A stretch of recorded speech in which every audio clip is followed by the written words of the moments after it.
So that gives you, Robert, a couple weeks to really get out there and make sure that you don't miss the leaves changing colors. Yeah, because nobody likes after peak, which everything just turns brown, and then it's just depressing until like St. Patrick's Day. You know, that's just winter. So, but you know, it's been kind of warm for us, you know, and dry. Has that affected some of our? Well, it did last year, which I will get into and explain in our 10:30 show.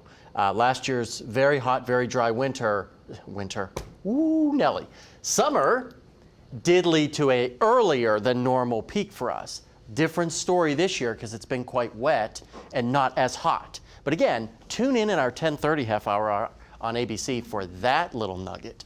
Right now, we'll show you what Fayetteville looks like, which is nice and quiet. We got up to 90 degrees today, which is ridiculous for October 1st, in my opinion, but still 6 off the record.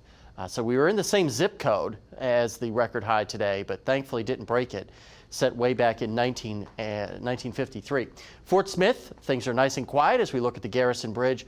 Also a warm day, 92 today. They were just 4 off the record of 96. If it's going to be October, I'd much rather be talking about record lows than possible record highs. That's just me, though.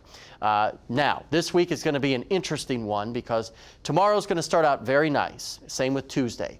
Very warm temperatures, quiet weather. We get into the middle part of the week, and we're going to be watching the development of some pretty heavy rainfall in advance of a cold front that is going to slash our temperatures big time by the time we get to the end of the week. And you can see our rain chances. Tuesday, very late in the day, if not overnight into Wednesday. Wednesday looks to be right now a pretty good shot at being a total washout. And then Thursday, those rain starts to subside before we end the week nice and dry. I think most people take a dry Friday.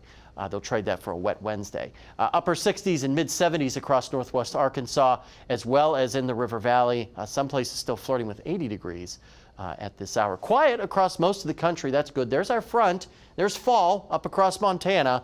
It's going to take a couple of days to get down here, but trust me, it's going to get down here.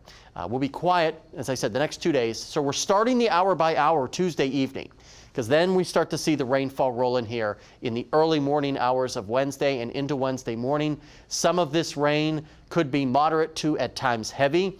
We're not concerned about traditional severe weather, but more so heavy rain and the possibility of flash flooding throughout the day Wednesday and into early Thursday, because we will see long periods of rainfall that could come down at a pretty good clip. So rainfall of varying intensity through Thursday before all of this finally starts to slide off out of the area, but not before potentially dropping rainfall that's heavy enough to cause flash flooding, which is why parts of the area already are in a slight risk for excessive rainfall. This is pretty far out to see this, so that's why we are particularly concerned. 1 to 2 or more inches of rain could fall Wednesday and Thursday across the entire area, so keep that in mind. 60s tonight for our lows, and then another day in the 80s for our Monday.